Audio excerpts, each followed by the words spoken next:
تو انصار باوجہ صاحب کو چاہیے کہ وہ تقریریں نہ سن کر اگر پیر مہر علی شاہ صاحب قبلہ کی کتاب سے آپ صفحہ نمبر 46 پڑھ لیں خود، یا کسی اردو جاننے والے سے پڑھوا کر کے سن لیں۔ آواز ساتھ میں جو ہے جی میں یہ کہہ رہا ہوں انصار باجوہ صاحب سے کہ یہ جو آپ نے تو اللہ عفو فرماتا ہے، اب بتائیں عفو کا کیا مطلب ہے؟ جب وقوع ہی نہ ہو تو عفو کیسا ہے؟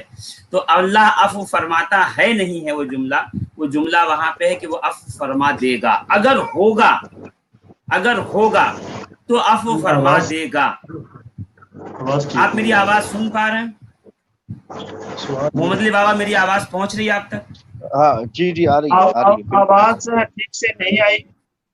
جی میں یہ کرنا چاہ رہا ہوں مفتی صاحب قبلہ کہ ہمارے ہمارے صاحب نے جناب علی آواز ٹوٹ کر آ رہی ہے، صحیح سمجھ تو نہیں آ سکی۔ جو سمجھ آئی ہے وہ یہ ہے کہ عفو کا کیا مطلب ہے جب ان سے وقوع ہی نہیں۔ انہوں نے لکھا ہے تو اللہ عفو فرماتا ہے، اب بتائیں عفو کا کیا مطلب ہے؟ جب وقوع ہی نہ ہو تو عفو کیسا؟ تو میں انصار باجوہ صاحب کو جی فرمائیے۔ عفو کا معنی ہوتا ہے معاف کر دینا، اللہ تعالیٰ کسی کو معافی دے دے، معاف فرما دے، یہ ہے عفو کا معنی۔ تو پیر صاحب یہ فرمانا چاہتے ہیں کہ اگر قضیہ شرطیہ کے طور پر اگر بمقتضائے بشریت ان سے کسی خطا کا صدور ہو بھی جائے تو اللہ تعالیٰ اسے معاف فرما دے گا، یہ اس کا معنی۔ جی تو وہی میں اپنے ساتھی کو یہ بتانا چاہتا تھا کہ آپ اگر کسی کی تقریر سن رہے ہیں تو تقریر نہ سن کر اگر آپ بذات خود پڑھ لیں پیر صاحب قبلہ کی کتاب کو، یا پھر کسی پڑھے لکھے انسان سے آپ یہ پڑھوا لیں جس کو اردو اچھی آتی ہو، وہ زیادہ عربی پڑھا ہوا نہ ہو، کیونکہ جو زیادہ عربی پڑھا ہوا ہوتا ہے وہ اشرف آصف جلالی صاحب کی طرح اردو میں بھی عربی بولنا شروع کر دیتا ہے اور بولتا اردو ہے اور اس کو عربی کی لغت میں اس کے معنی کو تلاش کرتا ہے۔ جی تو یہ پیر صاحب قبلہ کی کتاب ہے تو مشکل نہیں ہے، جی اور آسانی سے سمجھ سکتا ہے آدمی۔ جی بالکل۔ لیکن یہ ایک بڑی بات ہے جی کہ یہ جو اصلاح طلب کرنے کا کسی میں مسئلہ ہو۔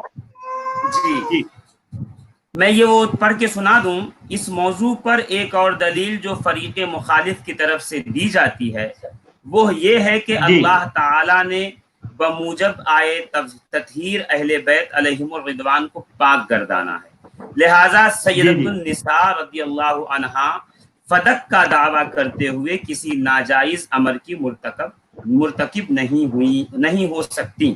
یہ ان کا یہ شیعوں کے طرف سے معاملہ ہے۔ اب اس کی دلیل، اس دلیل کا تفصیلی جواب آگے چل کر آیت تطہیر کی فصل میں دیا جائے گا، یہاں اتنا کہہ دینا کافی ہے۔ جی اگر یہاں پر ہی موقع دے دے تو وضاحت اچھی طرح ہو جائے گی۔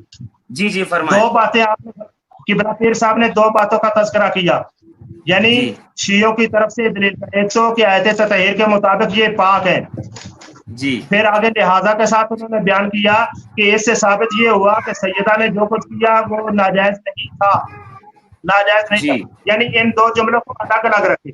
پہلا مقدمہ یہ ہے کہ آیت تطہیر کے بموجب یہ حضرات جو ہیں یہ پاک ہیں، یہ ایک مقدمہ ہے، اور اس مقدمے کی بنیاد پر جو آگے اثر بیان کیا گیا وہ یہ ہے کہ اس کا تقاضا یہ بنتا ہے کہ سیدہ نے جو مطالبہ کیا وہ ناجائز نہیں تھا۔ اب اس کے آگے یہ دو چیزیں بیان کی، اور اس کے بعد حضرت سیدنا پیر مہر علی شاہ صاحب رحمۃ اللہ تعالی علیہ سوچنے کی بات یہ ہے کہ اس کے آگے جو بات کر رہے ہیں وہ پہلے مقدمہ کو توڑنے کے لیے کر رہے ہیں یا دوسرے کو؟ جی سمجھ آ گئی ہے؟ ٹھیک ہے، ورنہ میں دوہراؤں۔ نہیں بالکل آپ کی بات واضح ہے۔ اب وہ جملہ پڑھ دوں جو اس جملے کو یہاں پہ یہ غلط جو ہے بیان فرما رہے ہیں۔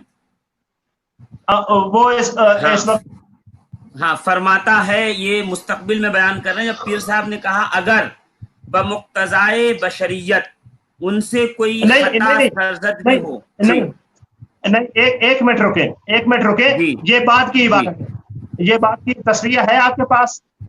جی ہاں، اس کو ذرا کھول لیں۔ جی